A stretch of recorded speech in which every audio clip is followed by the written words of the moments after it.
Hey guys, so I had posted a screenshot of this rental statement and someone had asked for a breakdown of all the items on it. So this is from a rental property that I had previously owned. It was a fourplex in Ohio. So I'm going to go through line by line and explain what each of the items are. Some of them you may know, some of them you may not, but I'm going to go through them. So um, we're going to go through line by line. The beginning balance was zero, which means that I had no balance sitting in my account with this particular property manager.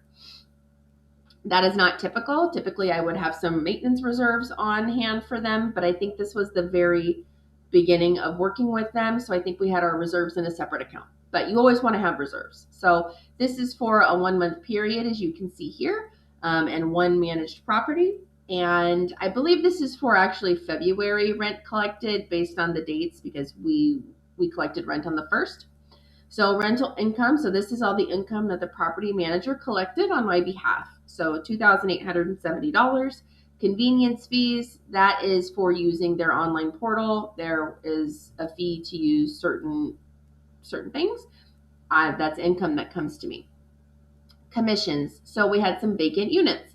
So if we have a vacant unit, the property manager got 10% of the first month's rent. So that's what commissions are. So when we re-rent the unit, typically whatever property manager agreement that you have with them before you hire them, it lists out, what they make per cash collected for rent each month, what they make when there's a lease renewal, and what they make when there's a new lease signed. So lease renewals and new lease signs, that's what would fall under commissions for them.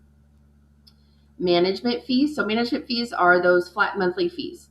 They're not flat, but I mean those recurring monthly fees. So it's typically in the 2 to 4 unit land. It's about anywhere from 5 to 10%.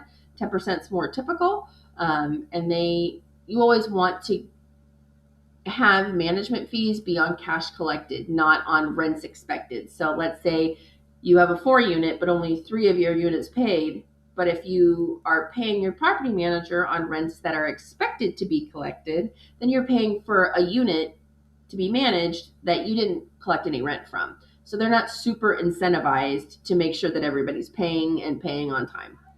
So you always want to make sure that your property manager is receiving their money on the rents that they actually collect. So it's a percentage on the collection.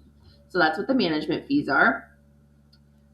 Materials. So we needed a sign or something. So this is any materials that the property management has to purchase.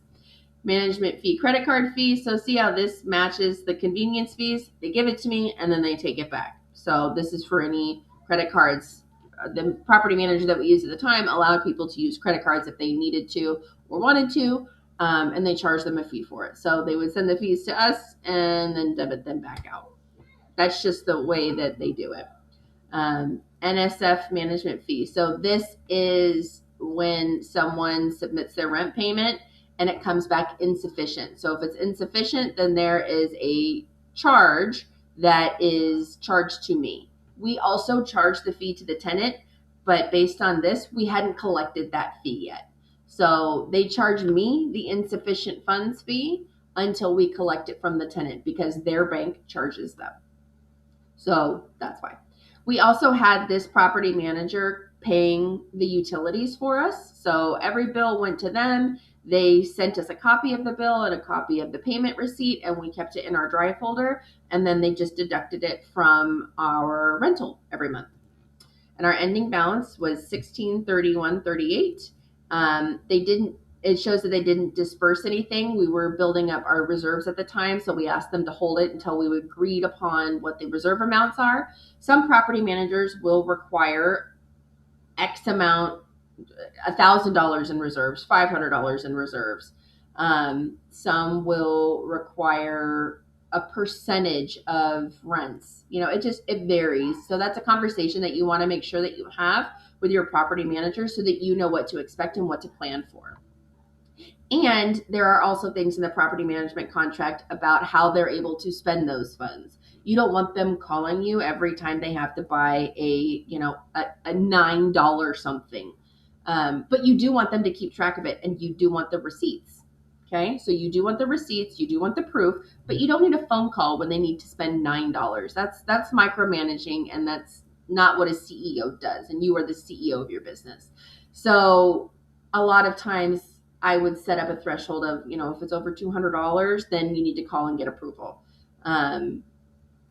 So those are conversations that you want to have with your property manager ahead of time. So this is the breakdown of the rental statement. So if you have any questions, drop them in the comments below or hit me up with a DM, or if this is on YouTube, check us out over in school. The Remote Multifamily is where we teach people how to buy their first 2 to 20 unit.